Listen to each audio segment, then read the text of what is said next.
This will be a day long remembered. Now I am the master.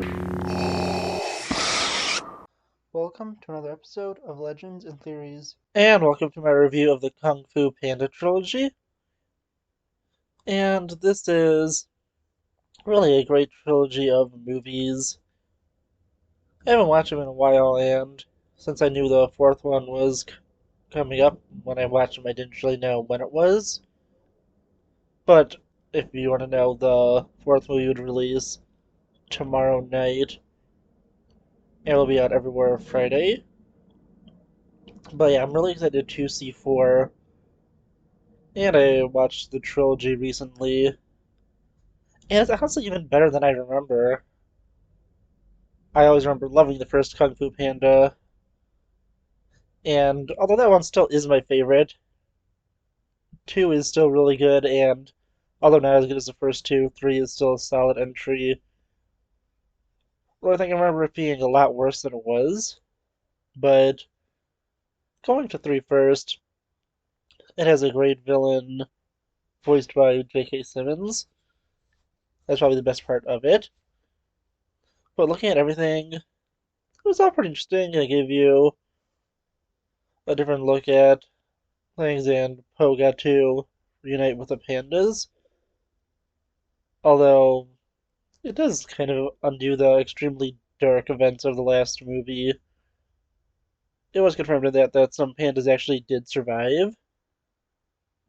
But yeah, so everything with the third movie, it was really solid. It's just the weakest of them, where I'd say it's the most probably comedic of them.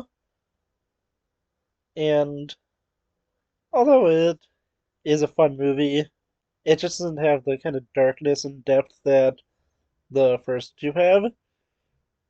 And the second one, that's definitely the darkest of them, where it begins with panda genocide done by the villain. The villain, this is definitely the most evil of all of them, where he has full world domination on the mind, and as I said, commits genocide because of a prophecy of the fact that a panda would defeat him.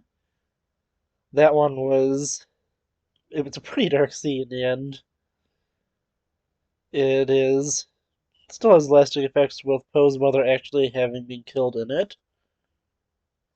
And just looking at everything else, this was just of all of them, it's similar to The Empire Strikes Back, where it's a lot darker, but Poe does ultimately win in the end, and it is a really nice ending. But I don't know, it's good, but it's just not my personal favorite. I still think it's a really solid story, but I think the first one will always be my favorite.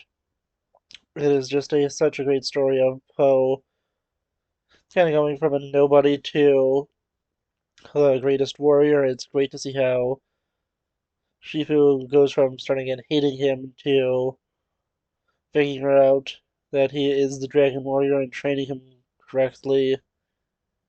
And yeah, honestly, it was just a lot of fun to watch this one. Although not as evil, Tai Lung is still a terrifying threat and is just the best one of all the villains, in my opinion. Although Shen is really close with just how insanely dark this character is. But yeah, overall, I really enjoyed all 3 of these movies.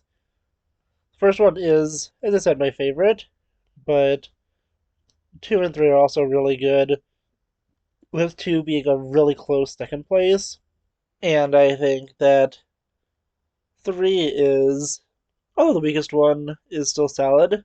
But going back to 2, I would totally see and justify someone putting 2 as their favorite. But personally, I just like 1 just a little bit more than 2.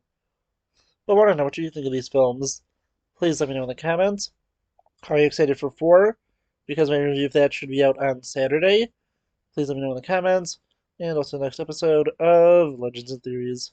Thank you for watching this episode of Legends and Theories. Please subscribe, like the video, share the video, leave a comment, check out the video on screen, and may the Force be with you.